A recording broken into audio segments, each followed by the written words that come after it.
дар оғози ҷаласа гуфта шуд ки равнақ ёфтани корҳои созандагию бунёдкорӣ дар соли 2021 ба таъсиси даҳҳо ҷойи навикорӣ, васеъ шудани имкониятҳо барои истеҳсоли маҳсулот ва беҳтар шудани сатҳи зиндагии мардум мусоидат намуд.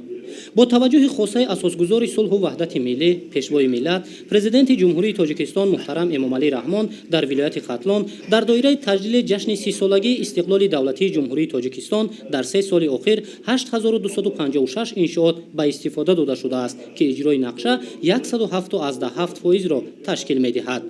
танҳо соли 2021 дар вилоят 2445 иншоот ба истифода дода шудааст. татбиқи лоиҳаҳои давлатии сармоягузорӣ ва саҳмгузории соҳибкорон имкон фароҳам овард, ки роҳҳои аҳамияти ҷумҳуриявӣ ва маҳаллидоштаи ҳудуди вилоят дар ин давра бунёду навсозӣ карда шаванд. бо таваҷҷӯҳ ва дастгириҳои пайвастаи ҳукумати ҷумҳурии Тоҷикистон давоми солҳои охир имкониятҳо барои таъмини рушди бахшҳои иҷтимоию иқтисодии вилояти Хатлон беҳтар гардид. ҳамин буд ки соли 2021 рушди иҷтимоию иқтисодии вилояти Хатлон дар сатҳи 109.1% таъмин шудааст. ҳаҷми умумии истеҳсоли маҳсулоти саноатӣ дар ин давра ба 10.2 миллиард сомонӣ баробар шудааст, ки нисбат ба ҳамин давраи соли 2020 1.4 миллиард сомонӣ зиёд мебошад. ба афзоиши истеҳсоли маҳсулоти саноатӣ ва таъмини даҳҳо нафар бо ҷойи кор бунёду навсозии корхонаҳои саноатӣ мусоидат намуд. аммо тавре таҳлилҳо нишон медиҳад, имкониятҳои вилоят барои бунёду навсозии иншооти соҳаи саноат ҳанӯз ба пуррагӣ истифода намегардад. аз ин лиҳоз зарур аст ки 3 минтақаи озоди иқтисодӣ дар ҳудуди вилоят мавҷуд буда ва дигар имкониятҳо ҳарчи бештар барои рушди саноат истифода карда шавад. дар ин баробар корхонаҳо бояд бо назардошти дурнамо бунёд гарданд то фаъолияти доимии онҳо таъмин шаванд. солҳои охир дар самти таъмини хонандагон бо либоси мактабӣ натиҷаҳои баланд ба даст омаданд, аммо ин ҳанӯз қонеъкунанда нест. айни замон дар ҳудуди вилояти Хатлон татбиқи зиёда аз 40 лоиҳаи давлатии сармоягузорӣ идома дорад. сарвазири мамлакат Қоҳир Расулзода бо мақсади иҷрои саривақтии дастуру супоришҳои роҳбари давлат зимни ҷаласа оид ба натиҷаҳои рушди иҷтимоию иқтисодии вилояти Хатлон дар соли 2021 ва вазифаҳо барои соли 2022 масъулини марбутаро барои чораандешӣ ва истифодаи пурраи имкониятҳои вилояти Хатлон барои ҷалби сармояи мустақим вазифадор намуданд. муваффақияти кишоварзони вилояти Хатлон дар самти ҷорӣ намудани таҷрибаи муосири кишту парвариш ва дар ҳамин асос аз як замин гирифтани 3-4 ҳосил барои таъмини фаровонӣ дар бозори истеъмолӣ мусоидат намуд. дар маҷмӯъ ҳаҷми умумии истеҳсоли маҳсулоти кишоварзӣ дар вилояти Хатлон дар ин давра 20.7 миллиард сомониро ташкил намудааст, ки ин нишондиҳанда нисбат ба ҳамин давраи соли гузашта 6.1% зиёд мебошад.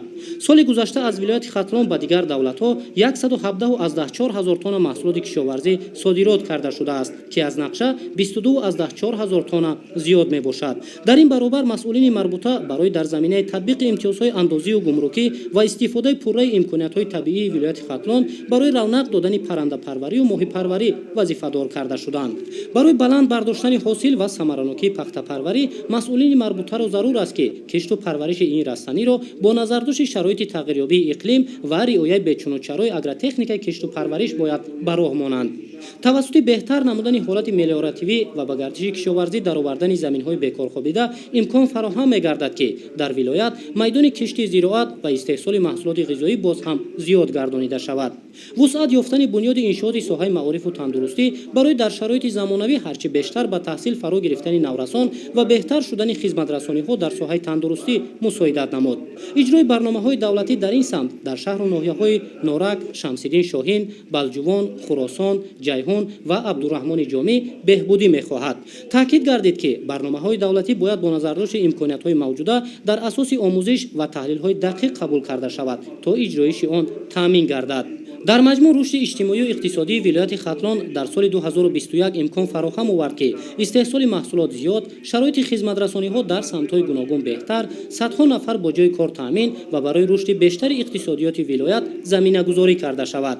дар охир сарвазири мамлакат Қоҳир Расулзода аз рушди иҷтимоию иқтисодии вилояти Хатлон натиҷагирӣ намуда масъулини марбутаро барои иҷрои саривақтии нишондодҳои паёми президенти ҷумҳурии Тоҷикистон пешвои миллат муҳтарам Эмомалӣ Раҳмон ба Маҷлиси олӣ ҷиҳати дар давоми соли 2022 ва 5 соли оянда таъмин намудани рушди бахшҳои иҷтимоию иқтисодии вилоят вазифадор намуданд.